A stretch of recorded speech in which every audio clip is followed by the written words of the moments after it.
Shocking details have emerged about what made Donald Trump impose sanctions against Russia, as well as details about why. The next target for the American president could be to finally strangle Putin's regime if he does not engage in constructive dialogue on Ukraine. The White House admitted that Trump was offered 3 options for sanctions. The tough option was aimed directly at Russian industry and high-ranking Russian officials. The moderate option targeted the Russian energy sector, and a softer option which included more limited and even purely symbolic sanctions. Trump chose the moderate option and added that he was ready to impose tough sanctions but would hold off for now. And also the White House admitted that Putin's strike on a kindergarten in Kharkiv was the catalyst for Trump to finally change his mind and impose such sanctions against the Russians. Even for Trump, it looked extremely outrageous when Putin struck a kindergarten in Kharkiv with his missiles. We will talk more about Donald Trump's new sanctions policy against Russia in this episode. My name is Alexei Pecci. Today is October 24th. Let's discuss this topic together. But before we start, I ask you to subscribe to this channel, give it a like, and please leave any comment under this episode. Subscribe to my Telegram channel, Pecci News. It's called Pecci News, and the link is in the description of this video. There we publish breaking news as it comes in. If you want to support the work of this YouTube channel financially, you can do so with any donation or a paid subscription through sponsorship on YouTube. All the links and details on how to do this are in the description of this video. It says link there, Alexei Pecci. Pick the format you prefer. I appreciate any support you provide. The United States has imposed new sanctions on 2 of Russia's biggest oil companies, trying to put pressure on Russian President Vladimir Putin and force him to agree to a ceasefire. That's what United States President Donald Trump said. This is the first time the United States has imposed sanctions against Russia over Russia's war against Ukraine since Trump took office. Trump stated that imposing sanctions against Russia would undermine his diplomatic efforts to end the war. All his entourage argued against sanctions on Russia, questioning how dialogue with the Russians would be possible. Ukraine and Europe tried to convince Trump that he was talking nonsense, that no diplomacy would work with the bold dictator Putin, because he's a savage and there's no point in talking to savages and terrorists. So, is it time to punch Vladimir Vladimirovich Putin in the face? Maybe then diplomacy will work? This shift shows Trump now sees the diplomatic approach as at least partly a failure. The new sanctions were introduced the day after Trump cancelled his meeting with Putin.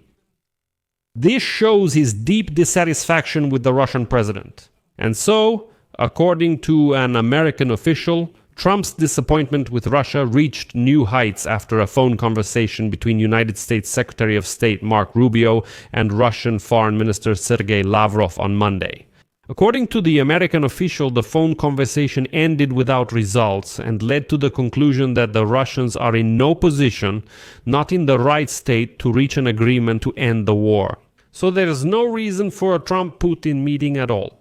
This conclusion paved the way for Trump's decision to impose new sanctions against Russia. And so, the United States Department of the Treasury announced on Thursday the introduction of additional sanctions against the oil company Rosneft and Lukoil. Both companies specialize in the exploration, extraction, production, processing, transportation, and sale of oil, natural gas, and petroleum products in Russia and abroad. The United States Department of the Treasury also imposed sanctions on several subsidiaries of both companies.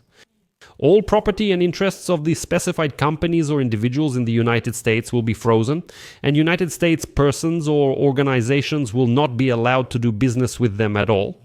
But there is also a hidden effect of such sanctions because there are secondary impacts as well. That's why China and India have already sharply reduced their purchases of Russian oil. Well, just to understand what should we do next. Because working with companies that are under United States sanctions is very risky. It could even hit you too. Although there don't seem to be any secondary sanctions yet, the Chinese and Indians are getting ahead of the game. I'll tell you more in the next episode. So Trump says, quote, "I've been waiting for a long time. These are serious sanctions. We hope they won't last long and the war will be stopped. We would like them to stop at the line of contact and go home. And another interesting thing is that President Trump's patience finally ran out after he concluded that Putin was stalling for time. Yes, we have been talking about this on this YouTube channel for all 9 months of Donald Trump's second presidency, but let's not focus on that.